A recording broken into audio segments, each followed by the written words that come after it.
Welcome to The Craft. I'm your host, May Globus. This podcast is a collection of intimate conversations on artistry, mastery, and life with talented, passionately curious creatives and entrepreneurs. Most are dear friends, some are those I've admired from afar. I hope you enjoy these conversations, this exploration of the humanity that connects all of us, as much as I do having them. Thank you for being here and for listening.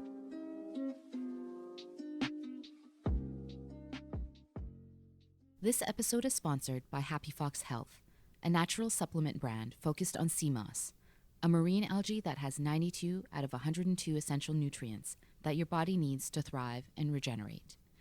I've used a number of their products and found it's really given me clarity of mind. Visit happyfoxhealth.com and use promo code THECRAFT for an exclusive 15 to 20% discount off your first product purchase.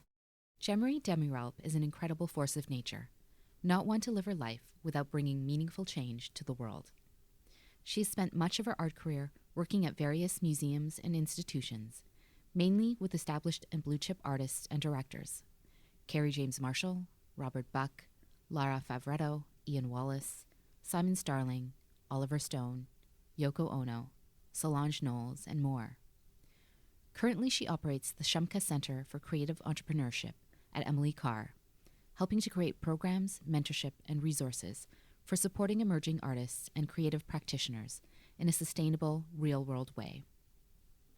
She was born in Istanbul, Turkey, the only daughter of a spiritual mother and atheist father. Curious and independent, and usually surrounded by elders and adults, she was encouraged by her parents to have opinions and to express them. At 17, she moved to France for schooling, and at 19, she left her home country for Canada, where she double majored in art history and political science at UBC. Cemre's career in art began in university, with her reaching out to galleries and centers to offer her help. In this conversation, we talk about growing up in Istanbul, her journey into the art world and the existing systems within it that she hopes to improve, the importance of respecting another's journey in life, how feeling like a migrant for many years is an untangling for her, bringing what she has learned working alongside blue-chip artists to her current role at Emily Carr with emerging artists, interfacing creativity with running a viable business, the way she would approach curating an art show, what she wants others to know about the people and culture of Turkey, and more. Please enjoy this intricate and open conversation with the bright and bold Cemre Demiralp. Cemre Demiralp, welcome to The Craft. Hi. I'm happy you're here. I'm so happy to be here too. Yes. And have one of our great conversations that we often have on our coffee walks. We're neighbors. Yeah, we are. Mm-hmm. But now here in an official capacity, recorded. With headphones and fancy mics and everything. We so fancy. So I love connecting the dots on how we met. And you and I met when we were both at Rennie. Mm-hmm. I was working on the corporate side of things. You were working on the art team with the Rennie collection. And I think we were both there for almost the same duration, at least almost the same number of years. Almost, yeah. I was trying to think of when we really started to hang out. And I think we just decided to do a lunch one day. I think we had seen each other in the hallway so many times, and I was so curious about the art side of things. And I think we just did a lunch, and we were like, okay. True. I like you. I really like you. Yeah, and come to think of it, I always have like this memory of you coming down to our office to just like discuss something with regards to marketing or communications, and like we would just end up having these like really engaging conversations, and you would always ask like the best questions. So like those are my very early May memories. Like it's like, oh, like this wonderful person who wants to actually learn. And I was geeking out, and I was like, here's how we can do this. Here's the thing. Here's the thing. And then I guess like, I liked you a lot. I feel like working with you guys in any capacity that I could in that job was one of my favorite things ever. So I'm very grateful for that and for that time and for your friendship. So I'm very excited about this. Yes. Yeah. Well, let's go all the way back. Let's go all the way back to Turkey. You were born in Istanbul. I was born in Istanbul. Tell me more about your childhood. I mean, I had a really lovely childhood. I just, like being Istanbul is a really bustling place. It's a big place. So that already ingrained a little bit of like energy in me. It's a very energetic city. So I remember as a child, like one of the things that would happen is like we would like visit like elders, like so my grandparents, on the weekends and things like that. And it would maybe take us like 2 hours to get from my house to my grandparents' house. And like that kind of movement was always like a thing that I was very used to. And then like it's a place full of history too. Like, I mean, one of the things I like telling people is that my high school is almost as old as Canada. It's my high school is from 1870. So Wow. the building was from 1870 and everything. So like, and then you would just get out, like you would have all the churches outside right next to the mosque. And then like you would have all sorts of people just like coming in and like with all these different backgrounds as well. Like the more you would talk to people and the more like I never questioned like where my friends were coming from. But once I grew up and I like got to see like how the world functions, I was like, oh, like it was a true privilege to have like such a diversity of like cultures around me and to like live very peacefully around that and never to like I thought that idyllic life was kind of a given. And then I grew up and realized that that's definitely not the case of the world. Mm-hmm. So it's like, oh, yeah, like, yeah, wait, why don't we go and like celebrate like the Armenian Orthodox Christmas? Like, no, we don't like say a word. Like, we don't even know what that is. Like, it's just like those different cultural things, like always a day to day thing. And you would like have neighbors like that. You would always celebrate that. So, like, those are memories of my childhood that I cling to the most. Mm. So, yeah. Yeah. Tell me about your parents. Parents, lovely people. Lovely, lovely people. My mom is a spiritual person who became even more spiritual after I left. So that was like an interesting thing to just witness. And my dad, and my mom also believes in God. She is religious. My dad is an atheist. So I grew up in a house where like my dad would just quote Nietzsche and just like, like buy like philosophy books and make me read about philosophy. And we'd have talks on like, like things. And then my mom would just be like very, like my mom is religious, but in a very like self-contained way in the sense that she never like, forced me to be anything, any which way or anything like that. But I would always see her spirituality and like how she practiced mindfulness for herself. And like my dad would be like, God doesn't exist. My mom would be like, that makes me sad, but I understand that's your journey. Like, so I guess I have a little bit of both in me in the sense that like my dad's like fiery, like, "Brr, brr, brr, brr, brr, let's discuss intellectual things." And my mom's like, all right, let's like, digest this and then let's think about this and then let's like, be like very mindful and very kind. And that being said, my dad was also a very, very kind person, but he was fiery the way I guess people from my land can be at times. Very loud. Our culture is loud. Very opinionated. Animated, yes. Yeah, I was going to ask you, how did that work between your parents having such different and opposing views on religion? I think that's like, it goes back to that thing I was saying in terms of like that idyllic side of my childhood. Like the thing is, I don't know, the environment in which I grew up, those things were always okay. You would have people from all walks of life, and it wouldn't be like a deal breaker, so to speak, as long as you were able to find mutual ground and respect. So, like same type of thing for like just existing, like I have different faiths in my own family as well. And it's just like, like recognizing those things and respecting people's journeys and where they are and what they believe. And like also by that same token, those people never forcing anything onto, just being like, here's how I am. Let's learn from one another. And I mean, it's translated to just some wonderful conversations and delicious food. Yeah, well, I think those are two really good things. Yeah. Respectful discourse over food Yeah. together. Yeah. And we should have more of that in the world, no? I agree. And do you identify, are you sort of in the middle of this religious I and am spiritual? not No? religious. Mm. If my mom hears this, she's going to be a little bit sad, but no, I am spiritual, I would say. I really believe in mindfulness. I really believe in, I used to be an avid yoga practitioner back in my 20s and everything. So I very much respect that way of living, but in terms of how that translates to believing in a single entity, maybe not. But I do believe in kindness and love, which I think is what all religion boils down to, whatever religion it is, you know? I agree. It all boils down to some love and unity Exactly. and a oneness with something. Yoga means unity, by the way.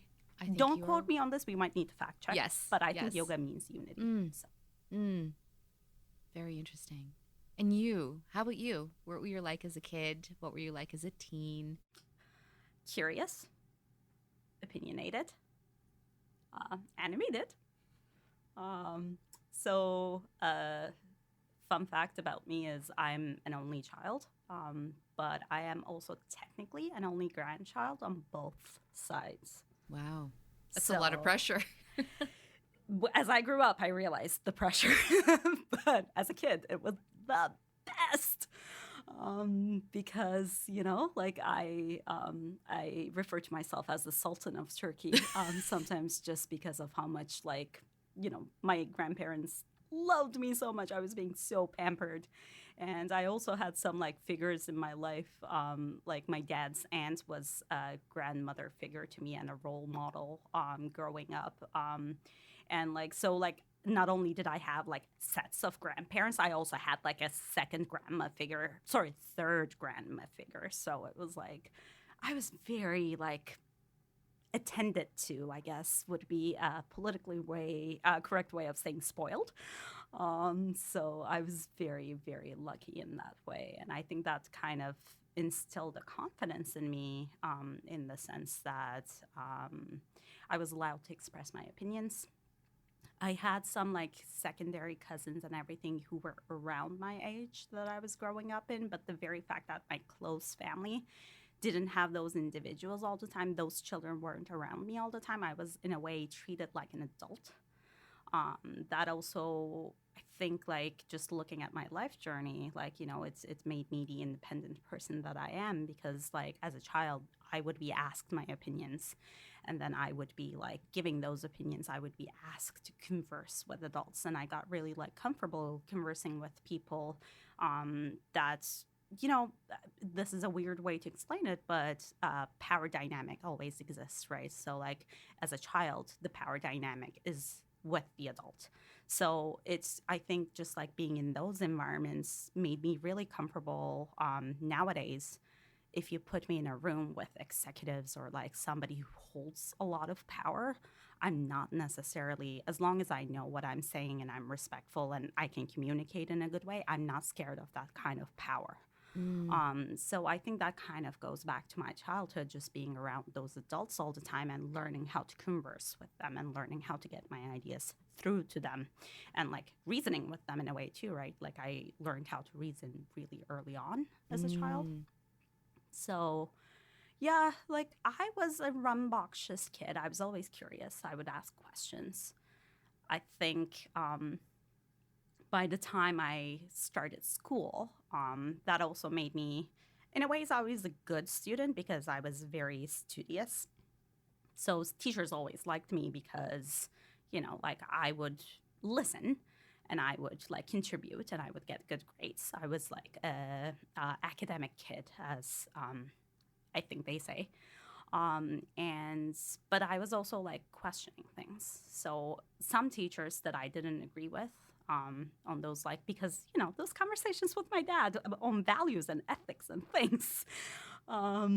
If I didn't believe in something, I also would kind of rebel.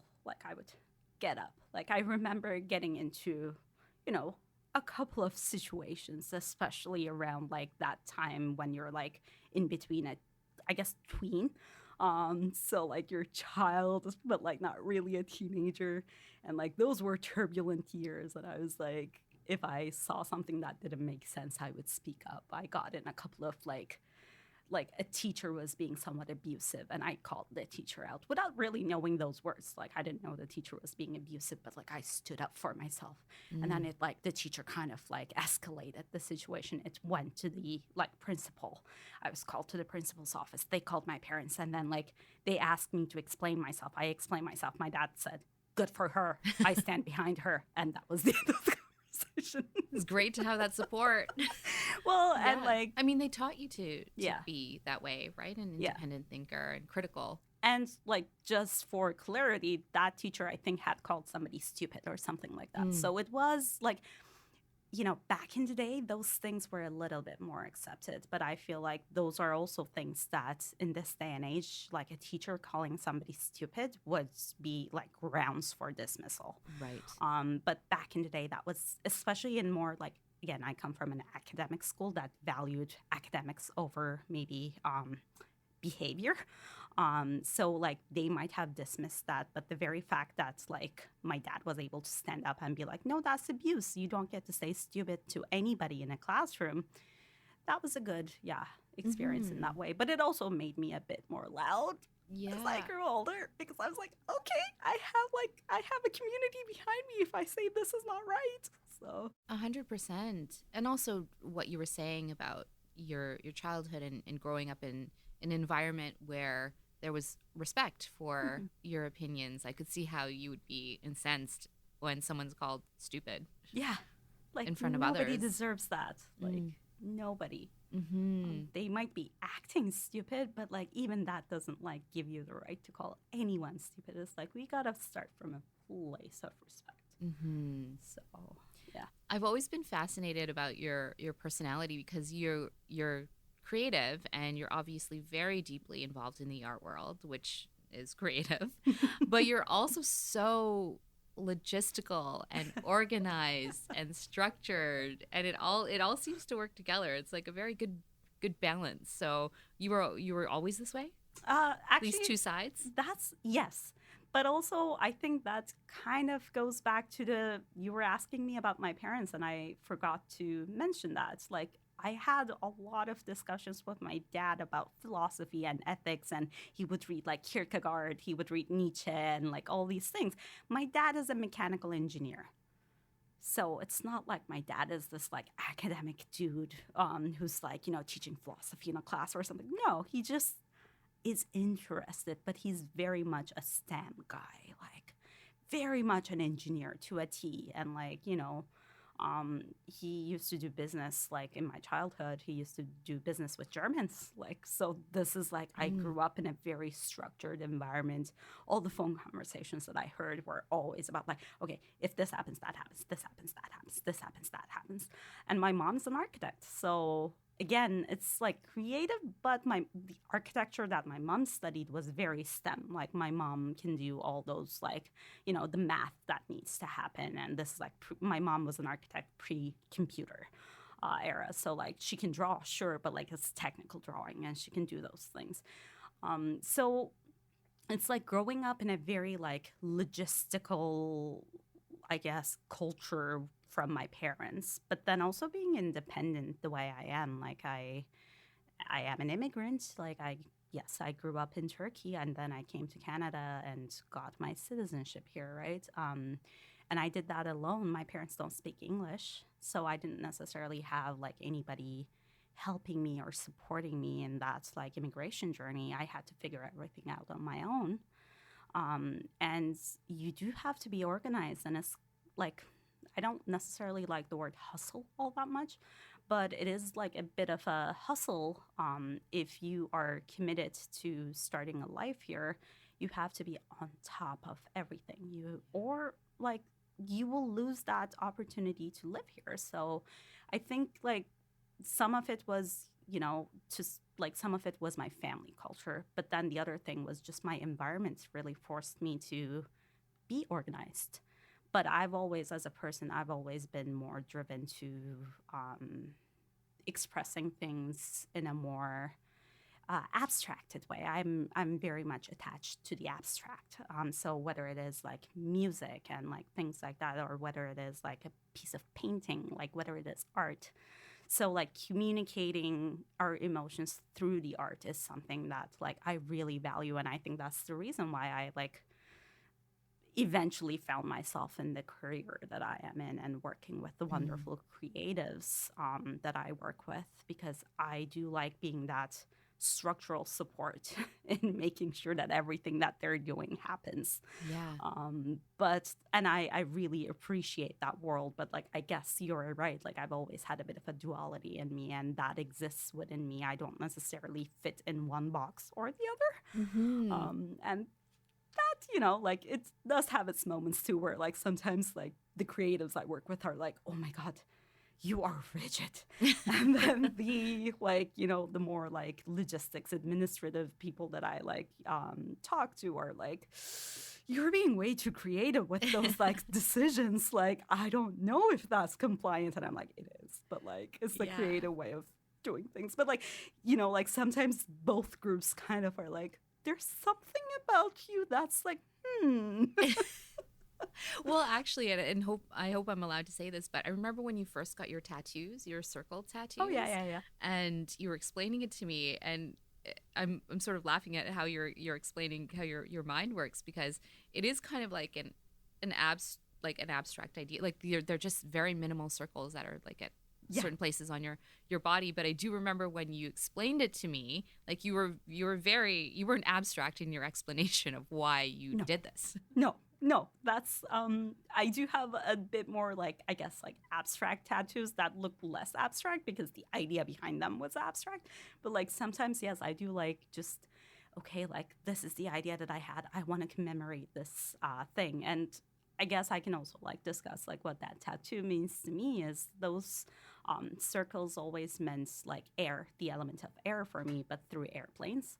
Because there was this one time I was walking back home, and I live in Mount Pleasant, as you know, and there was like a plane that was like in like landing position flying over Dude Chilling Park, and I got to see like the lights that the plane had, and it was just like this perfect cohesion, and it was dusk, so like I could see the lights a bit more clearly than if it was daytime, and I just like was like, oh my God, I love traveling, like. I can't, like, you can't show air on your body. So I was like, this can be like a symbol for that. But yeah, and then I had those tattoos, and everybody was like, what? What do these mean? I think my favorite thing was, I don't know if you remember Jackie. He was one of the people. Oh, yes, I do. Jackie was like, you look a little bit like a robot. And I was like, okay. Like, I'll take it. I'll take it. That's the thing about art too, though, right? Like if you put something out there, you can't control what it means. People will have their own interpretation. So, and you should be okay with that. So. Right. And speaking of traveling, you left Istanbul when you were 17 and you went to France. Yes. Tell me more. The story behind France is I studied at a French school, so it's like France didn't come out of nowhere. So the thing about Ottoman Empire is that, it was an empire, and it had relationships with other like superpowers at the time. So the British, the French, the Italians, the Germans.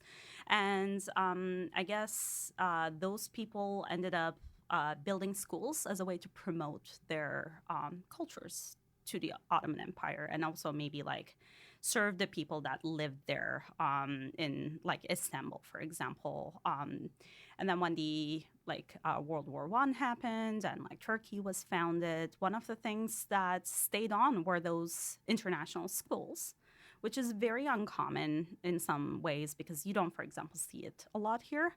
So it is open to Turkish people. So I was able to go to a French school, but technically it's not like French immersion here that I hear about. Like my school was French curriculum. It had special it had special permissions from the Turkish government to operate, and like kind of like, like equivalency is, I think, the word. So like you could graduate from there and apply to a Turkish university, but it was a French school. Technically it was a religious school, but because Turkey is secular, well, Turkey is technically secular, maybe. They had to let go of, like, my school was called Saint Joseph, like it's Saint Joseph. I had priests that technically owned that land, and they would walk around, but they all had like minor roles in the school as teachers and things like that. They weren't really like teaching religion. But like I grew up in that French culture, and one of the things I think I really wanted to do early on was just, I don't know, I feel like I contained a depth that maybe didn't work in Turkey, like the way I wanted to express and live my life. As much as I talk about my childhood being very lovely, those things also like kind of ended up changing as I was growing older and older, and things, the political shifts were happening, post 2000s Turkey is very different from 1990s Turkey. And I realized that it was not necessarily an environment I could thrive in. And I didn't know how to navigate that, but I did know that there was this opportunity to do an exchange, and my school would have been okay with that. And then I was like, well, okay, if I go in the last year, and then what if I graduated there? And I'm going to do this. And like in France, actually, you need to write exams, or at the time, I don't know what it is right now, but at the time you needed to write your baccalaureate like 2 years. So it's like end of year exams that you would write. And I was like, I'm just going to do it. I'm going to write 2 years worth of exams in 1 year. I'm going to navigate all of this, and I'm going to graduate. And then like I can maybe like start a life there. Like I can live in France. Like maybe I can, like, it'll be great. So that's the thing that threw me to France. And I was just like, let's test this out, because if it fails, I can just come back. Yeah, right? which you did. Like, I did. I came back because I wanted to have the degree from my high school too, just because it's a good high school. And I didn't necessarily want to drop out so the way it works is my high school was technically 5 years, because I had to do 1 year of prep because I didn't speak French. So 1 year you just do intensive prep. And then it's 4 years of high school. Whereas in France back in the day, again, I don't know what it is right now, it was 3 years of high school. So you graduated in 3 years. So when I went in my third year, I technically did the last year of high school in France. And then I ended up like writing those exams, and I was officially a graduate. And I guess I can say this now because the Turkish government is not going to run and like do things. But after I got that high school diploma, I didn't report it to Turkey. So I came back. And then I finished high school in Turkey too, because I'm a nerd. You're like, I have 2 high school degrees. For no reason. Yeah, I just diplomas. Yeah. Oh, I love it. And then Canada was next after that. Yes. What brought you here? The fact that France didn't work out brought me here. It was a bit of a chance that I took, which, like, the best things in life sometimes are just like chance things that you do. It was a leap of faith, and it worked out. So my experience in France as a Turkish person was not necessarily, I wasn't living in Paris, by the way. No, I was living in a small town. It was not a lovely experience, I would say. Being Turkish in parts of Europe can be very hard because they do that thing, they try to box you in. And I think one of the things I don't like is being boxed in. I don't want to be in a neat box. They'd be like, oh, you're Turkish, therefore you must do this, that. And I'd be like, no.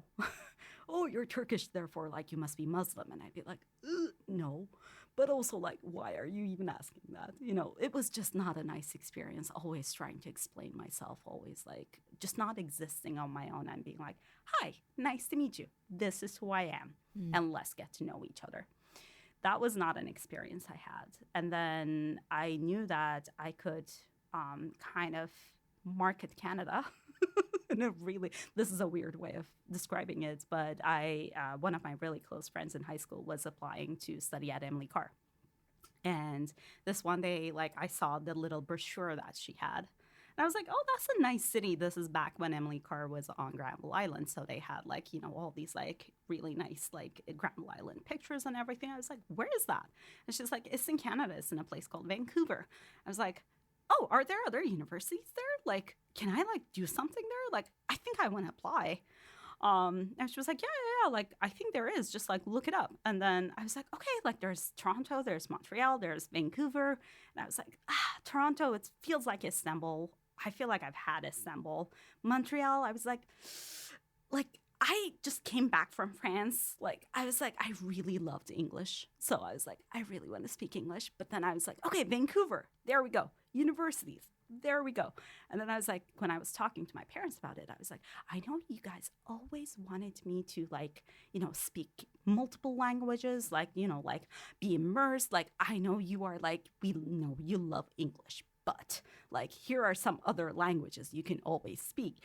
And I was like, look, there's this country called Canada. There are 2 official languages. My parents didn't know what Vancouver like was like truly, but I could just be like, hey, French. I'm going to continue studying there. And this is what I decided. And my parents said yes. I kind of tricked them into it. And you're like, it's a safe country. Well, I don't know if that was ever like a thing. It was more the languages. Because, I mean, again, I don't like, I grew up in Turkey. I am like, this is a really weird thing to mention like nonchalantly, but I am used to terrorist attacks and things like that. So I think my parents never home was never that safe. So like my parents never had that worry that maybe some parents here might have when they sent their kids away. My parents were a little bit more like they had different experiences through that. So, but like, yeah, I was like, here is a country that kind of speaks French. So I guess like you guys would be okay with me living in a multicultural environment. Like I promise I'm not going to like only speak English. Famous last words. But yeah, that's how I found myself in Canada. It was literally seeing a brochure and then applying the next weekend because the deadline was that weekend. And then like seeing like, ugh. And then I got in. So I was like, amazing. Oh, okay, I guess I'm going to Canada now. Yeah. And so you went to UBC. I went to UBC. Yeah. And you did a double degree, art history and poli-sci. Mm-hmm. Yeah. Yeah. I went there too. I love the campus. I loved my experience at UBC. It was really lovely. Like, I don't know, like, again, in Istanbul, it's a big city. When you go to a university, you don't have a campus experience. It's like, how are you going to fit a campus in that city, right? Like, that city already has history that exists there. So, like, you can only build a building and then call it a day.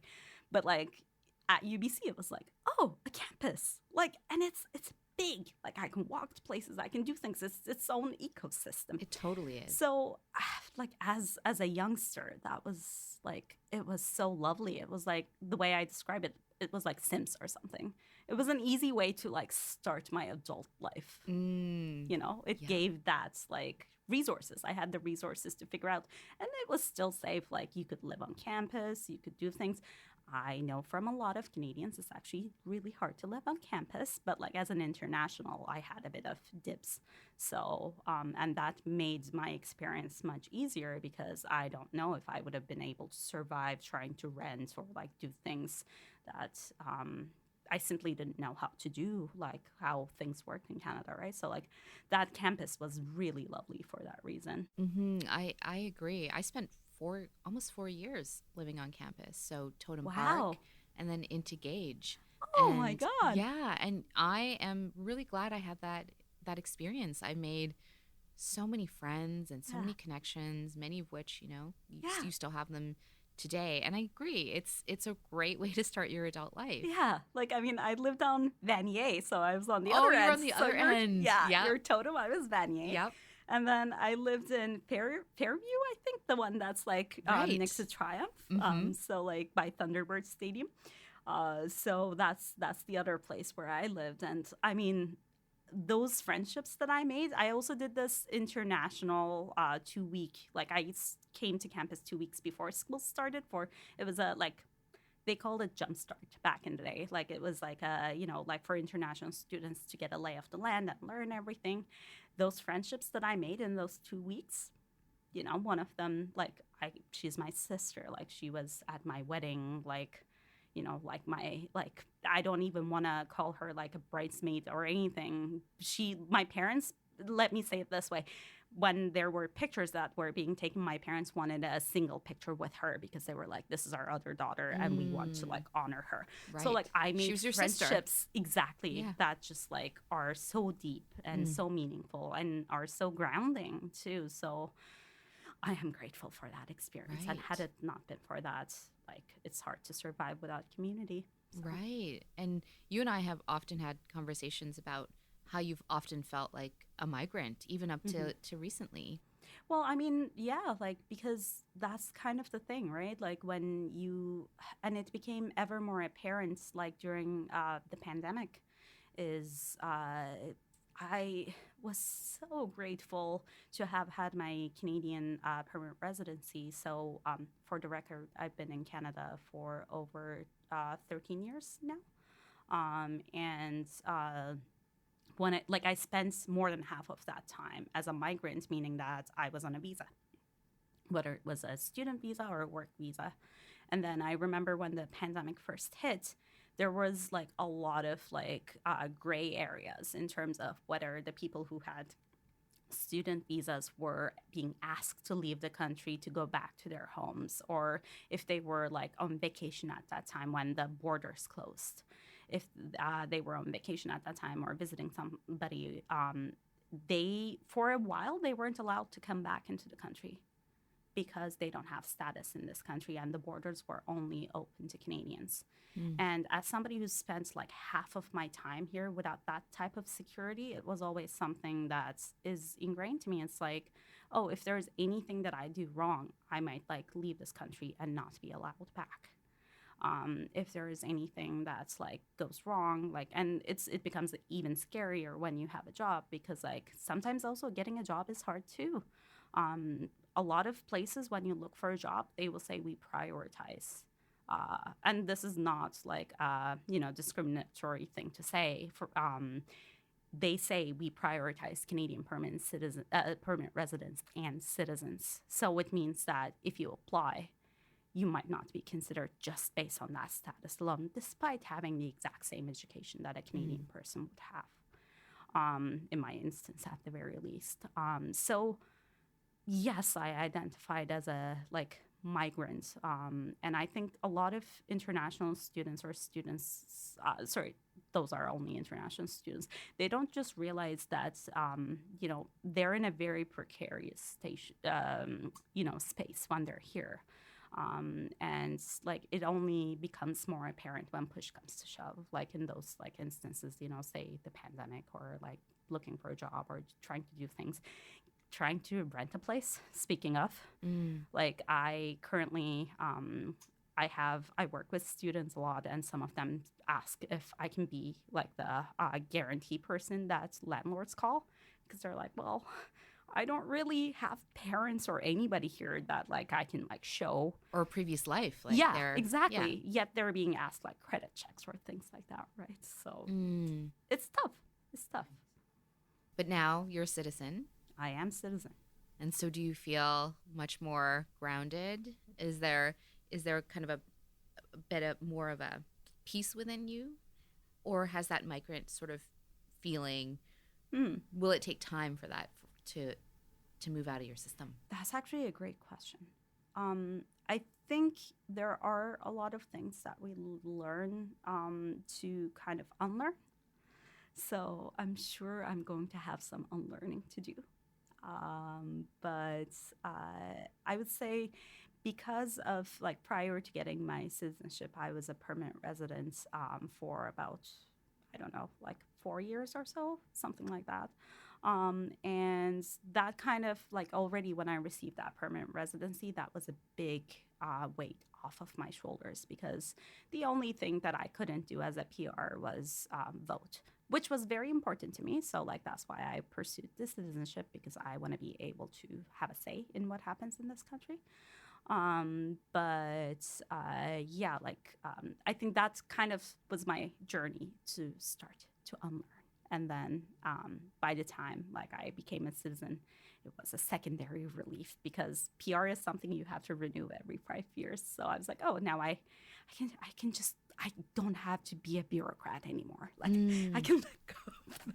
Right. You no longer have to be in that system or process exactly. of like, oh, are they going to choose me again? Different kind of ink, because that can be a thing. Like you can't use anything aside from black or blue ink. So it's like there are like a lot of like rigidities around there, and it's Anyways, I am glad to not be in that little like loop anymore, but. I'm pretty sure I still have some unlearning to do. I realize that a lot with like how I approach work, for example. Like I have so much respect for people that, like you, go out there, do their thing, test things out. And like that's the thing about being a migrant. Like for the longest time, like being a creative practitioner or anything like that, that wasn't recognized by the government. I had to have employment, like full-time employment, and it had to be a certain wage. It had to be like by a certain thing. So like it almost like conditions me to be like, okay, like if I don't have like a full-time employment security, I might get kicked out of this country. It's like a really weird fear, but that's the fear that gets instilled in you. And now like I'm like, no, like that's not how it works.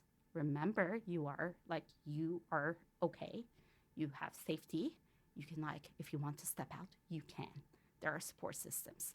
There's like unemployment or things like that. Like just chill. That's something I have to tell myself a lot. Yeah. I mean, what you're saying right now can be applicable in so many situations where, you don't have to be migrant, but like if there any other situation where you're not feeling safe, where you're feeling scared, like what a wonderful way to do that. Like just to say you're safe, there are resources, you're going to be fine. It's not the past. It's not the past. Present. Yeah, really important to kind of remember that and use it as a tool in your toolbox. I'd love to go into your journey into the art world. Yes. So first of all, coming to this country and being a migrant and having to go through that, but now knowing you and all of the things that you've accomplished, it's really, really amazing. Like especially in this, particularly in the art world and so many other things as well. But let's go into the journey of where you started, and then let's explore from there. Sure. So I have a double degree. One of them is political science. The other one is art history. I originally started political science because I had been accepted to law school in France because like that was always the thing. They were like, you're very fiery. You should be a lawyer. And like in Canada, law school is not something you do an undergraduate degree in. So I was like, okay, political science. And then that was my way of buying time, I think, now that I know myself. And then I started taking art history courses because I was like, I've always loved going to museums and that thing I mentioned, right? Like my love for abstraction. Like I loved poetry. I loved like listening to abstract music. And just like being moved by it all and like feeling it all, allowing myself to feel, allowing myself to like communicate with it, and then talking to other people about it too. It can be a very grounding experience to talk about like art and what we think, how we interpret it, because it's like allows us to share our thought processes and like so many things that we don't generally get to share if it's just like a simple conversation that we're having. It's a great entry point into that. So I was like, oh, art history. Like, I'll take art history because I want to learn more about this. I want to do this more. Like this, I love this. And then I was like, all of a sudden, I ended up having so many art history courses that I was like, oh, I guess I'm majoring in this. And then I was like, oh, like my political science courses went from like, oh yeah, like poli-sci to like, I started taking more and more theory courses. And I was like, oh, so like I'm basically doing this poli-sci thing to back up the art stuff and like talk about the theory behind everything. And then like art history overtook it all. Art overtook it all. And I don't know, like from then on, I was like, I think what I want is like, that's like defender type of thing that people kind of attribute to me.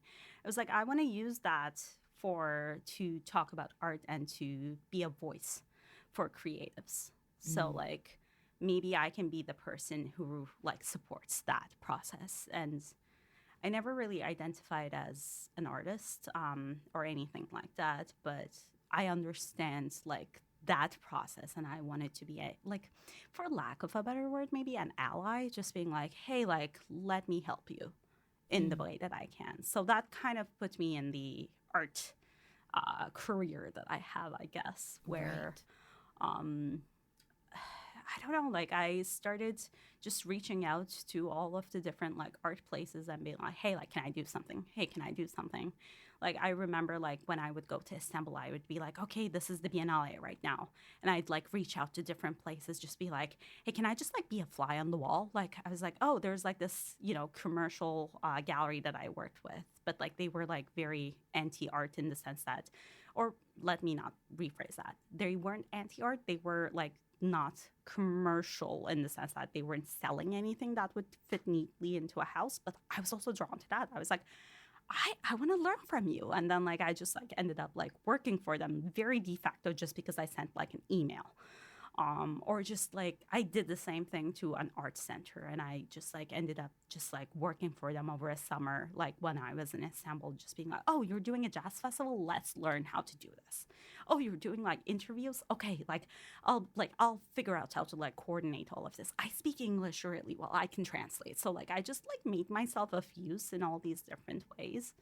And then at school too, I was like, okay, like, all right, let me get involved in like some things. And I was running Cinema Politica with my friends, and like we organized documentaries, and I was like, okay, let's do like a documentary on art. Like there was this Ai Weiwei documentary, and I was like, let's blast this out the campus, and then let's find some professors, and we'll do a panel. So like I already like had that kind of like let's make this happen attitude, and like as I graduated, I just like ended up taking that to like different places in and around Vancouver, and like just like it allowed me to do so many different art related things, like whether it is an event or workshop, I don't know, a public installation that's huge, or like a museum exhibition, and like, you know, all of those things I now have had under my belt, and I'm kind of grateful for,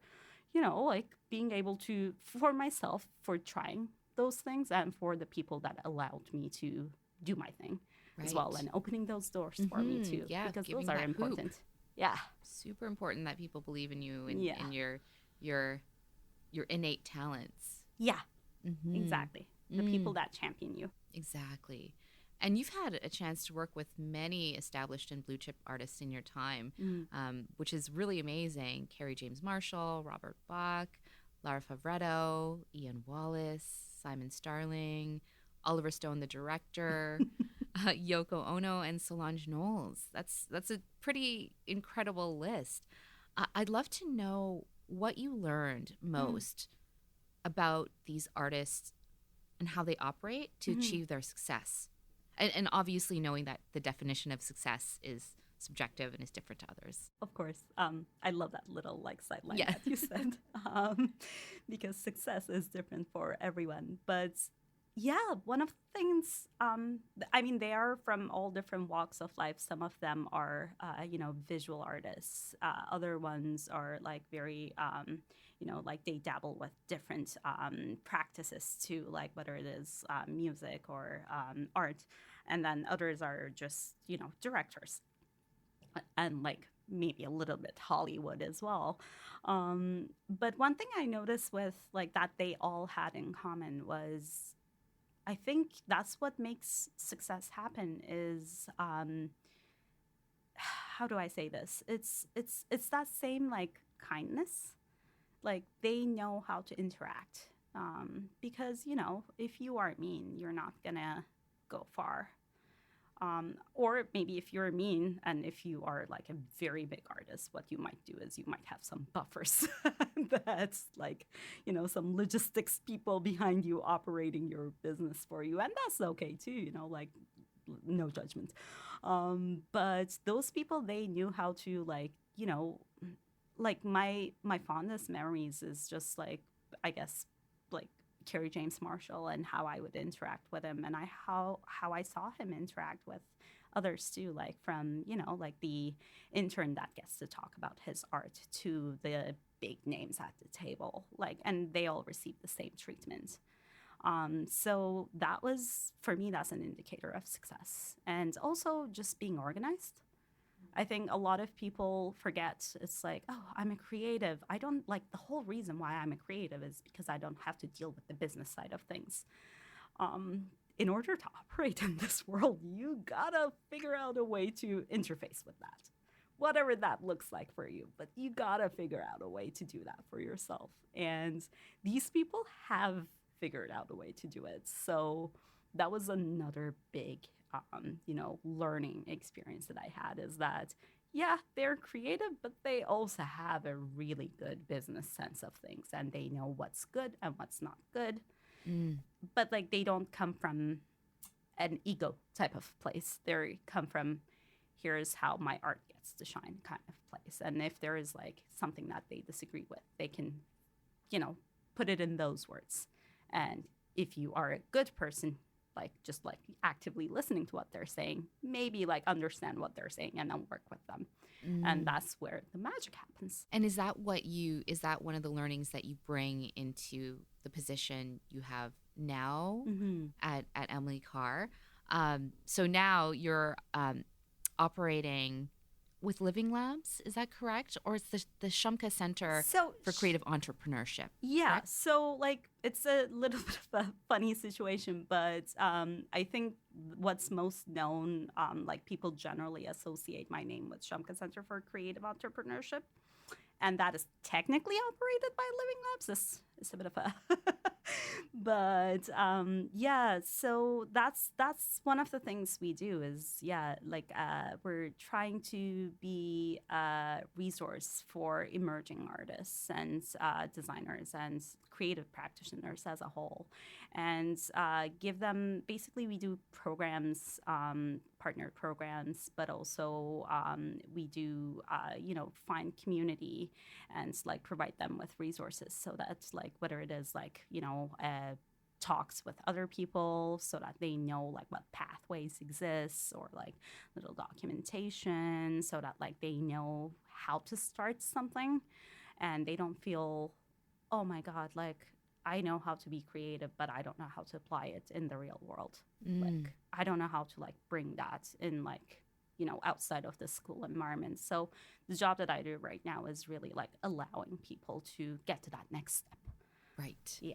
Yeah. And it's you work with all kinds of programs, like curatorial, product. So it runs the spectrum of what you support. Yeah. It's very I think like my journey in personally realizing what I enjoyed the most was also that I like transdisciplinary things. Like I'm not a believer in, again, it goes back to those boxes. Like I don't believe in boxes. So there are multiple channels you can express your, like what you need to express, and like you don't need to fit yourself in one thing. And the thing about like working at an institution such as Emily Carr is that it is like an environment where all of those things are being taught. So the programming that we do serves like a gamut of students. I ended up working a lot with designers in the last years, and that was like a lovely experience, because I also see that like designers too have that little bit of a STEM brain, while remaining highly creative themselves. So like it was like, oh, okay, I found community.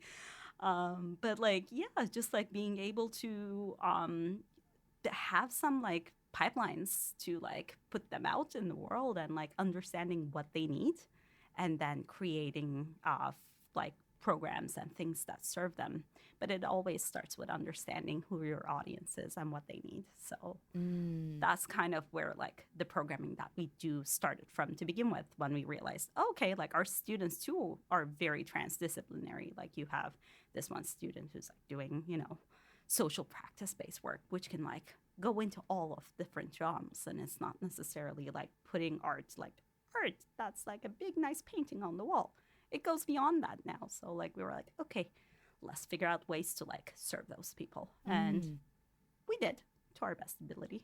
We're Right. still like, we're testing it out, iterating time and time again, Yeah. staying nimble. So I have a question, and maybe it'll be very broad, but I'm just going to ask it anyways.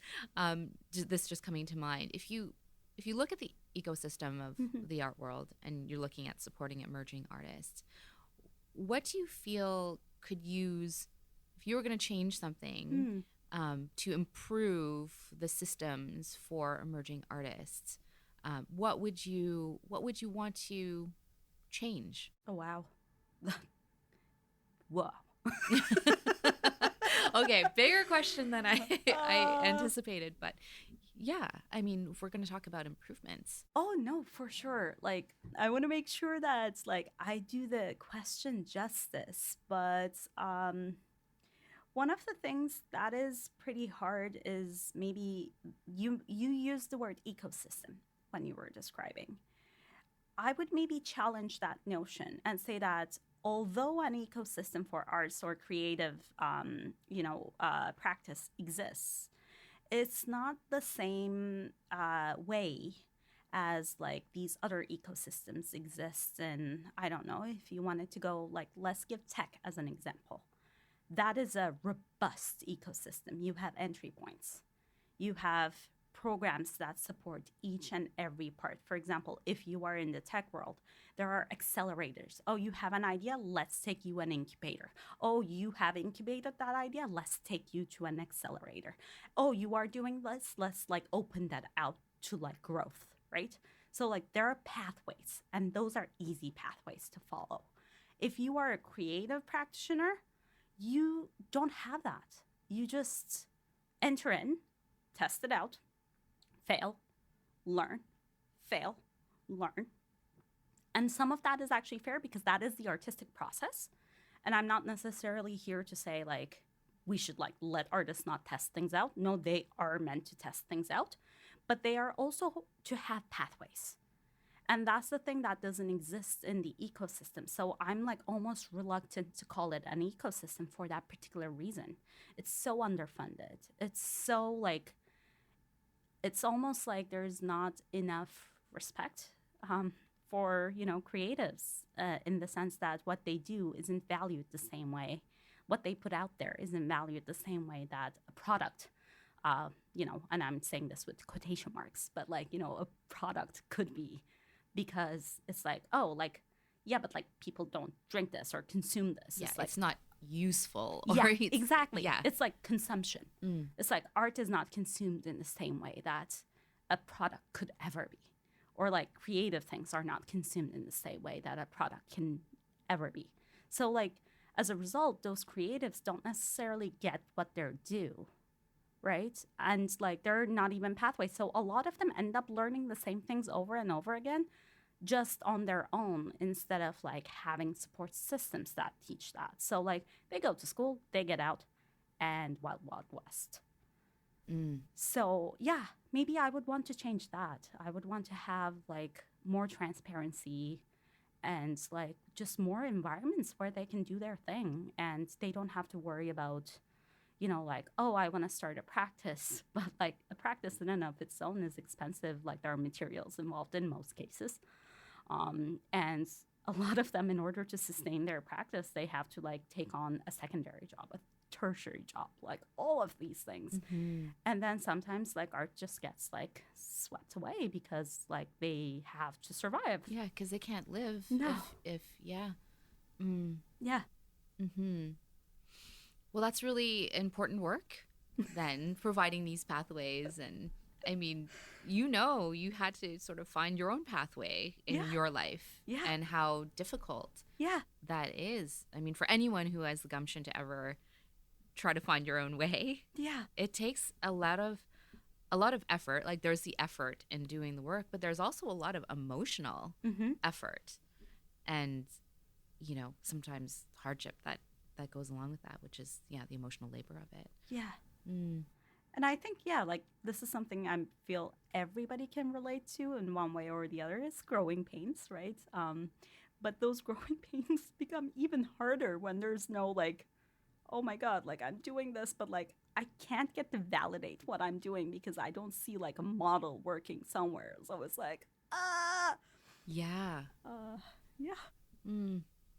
Well, that's really wonderful work that you're doing. So I'm excited to see where you take this and where you continue to innovate. But just have a few more questions. Of course. Um, One question I have is in around curation, because it was one of the things that I was so excited and eager to learn about when I was at Rennie. And I feel like I was always asking you and Wendy questions in and around this. But I think one of the bigger things that I learned, it was kind of a light bulb moment, but also kind of like, how did you not figure that out? But curation is its own form of storytelling. So when Yeah. you walk into a room, what art is in there, where it's placed, how the art talks to each other in a room. And I'm curious to know, if I was to say, here's a room, Jem, and you get to curate this. I'm curious to know, like, how your brain starts to, like, what's your process? Like, how your process of curation? How would you approach that? Well, I mean, that's it's a very like it depends on the situation and like what you're dealing with. I would say there are some like very practical thoughts to it, which is that like I think as anybody who works in storytelling, you just walk into the space and then in this like visual storytelling way, you kind of take a look at how people walk around that space, right? So like you already have a sense of how people interact with that space. And then it becomes like, how do I fit the story that this art is telling in the space? And what's the best way to do that? So there are some like practical things that everybody needs to consider, whether it's like, sound, if that travels, if it's going to be jarring, if it's going to interact with the work next to it, and how you're going to navigate that. So like there are some like technical challenges in there. And sometimes you'll find some curators being like, actually, we need to install another wall here in order to be able to like give this work the space it needs to like shine. And then there are other things that, especially if you're working with a single artist and their like work, I would say more so than a group setting. How do you place those works in a way that is mindful of the artist's practice and respectful of the artist's practice?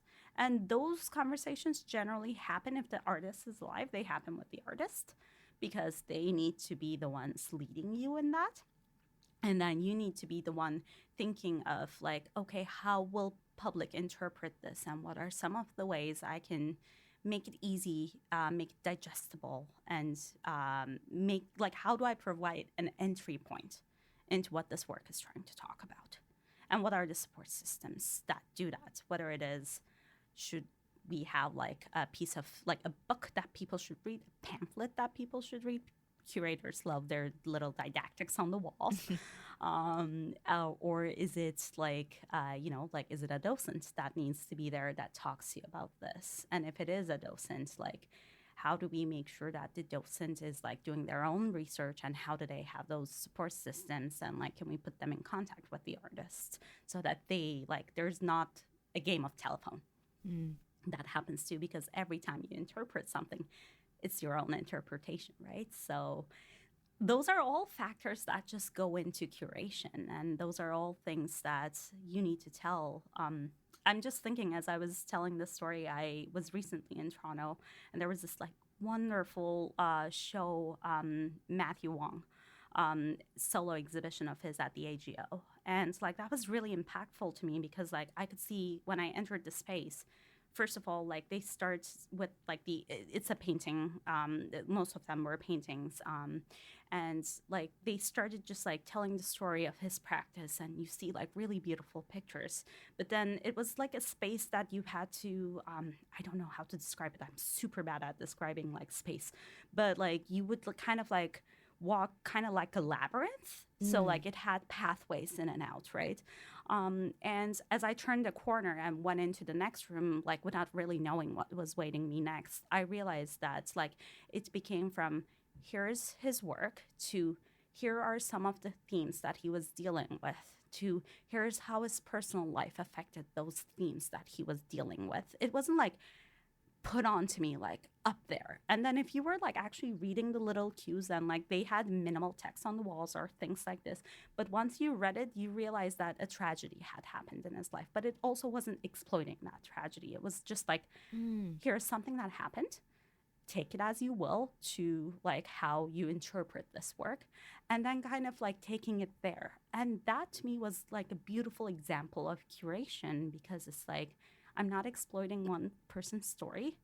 I'm telling only the things I need to tell, and I'm letting the work speak for itself. So I would say that's my way of approaching like working with artists or working with artwork, is understand what you're working with, take yourself out of the equation, figure out the important point, provide the entry points for the public, and then let it do its own thing.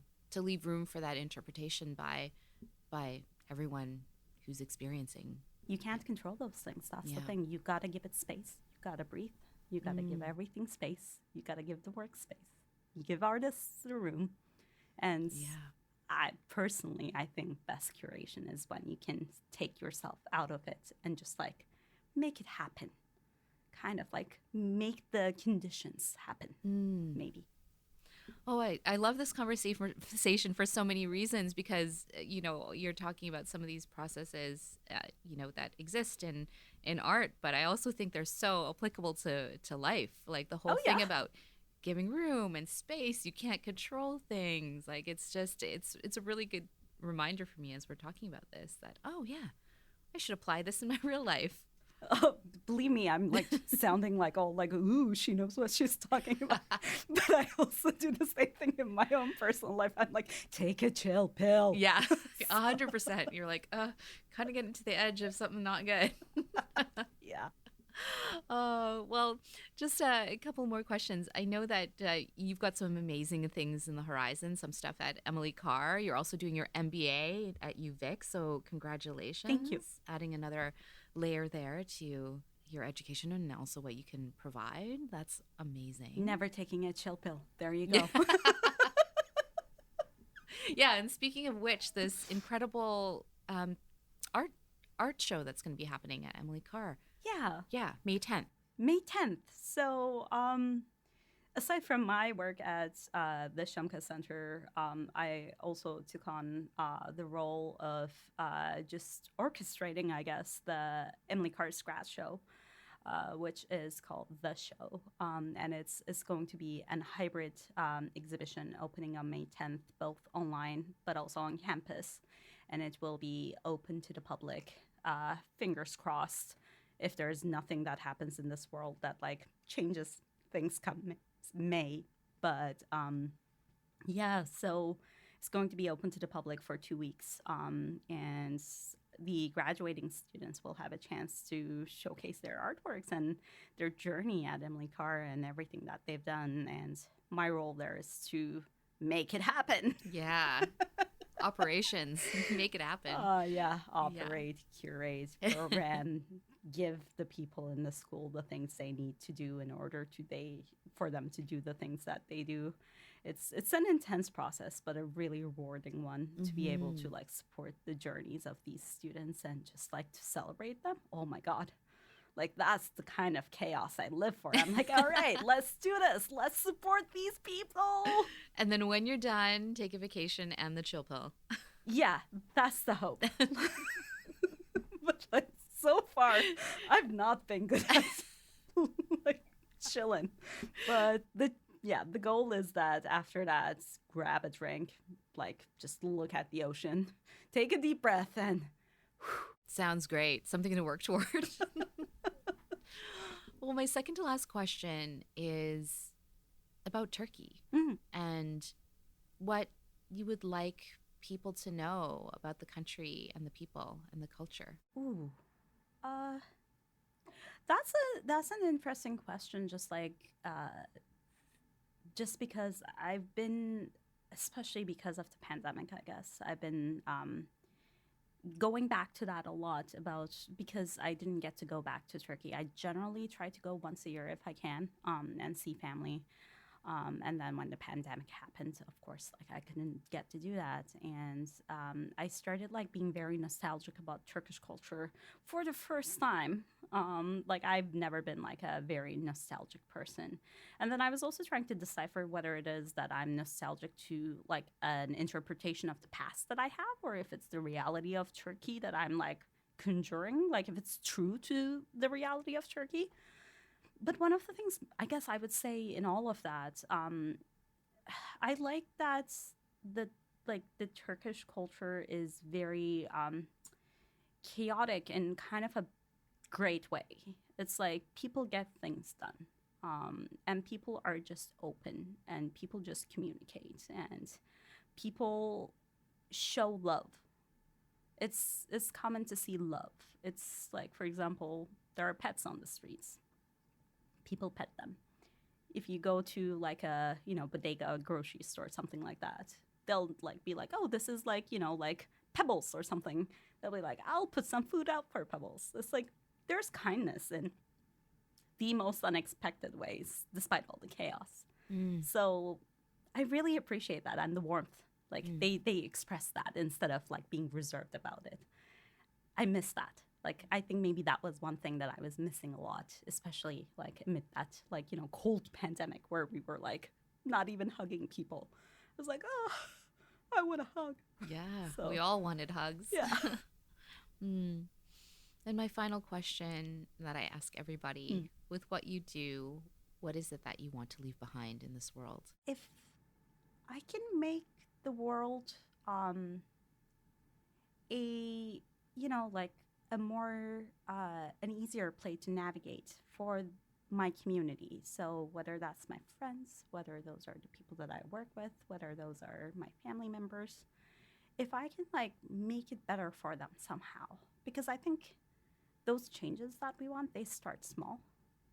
Like if we, bite more than we can chew, maybe we'll fail. But if we start like at home, that's like how like I think change trickles down. So my goal is to make that change for my own community in the best ways that I can. I love that. Oh, so many people are going to be the beneficiaries of that. So I hope so. Thank you. Thank you for being you and for everything that you do and for our friendship. I'm really, really grateful for it. Thank you for being you. Thank you for being like a really lovely person who allows for these conversations to happen, who sets the time for that, who brings the mindfulness and the kindness to that. We need more Mays in this world. Oh, I'm getting all teary now. No, I mean, we should all be doing that. I agree. Yeah. Thank you. Thank you for being here. If you enjoyed that last conversation, be sure to check out more episodes of The Craft on Spotify and guest photo galleries on the website at wearethecraft.com. Thanks again for listening.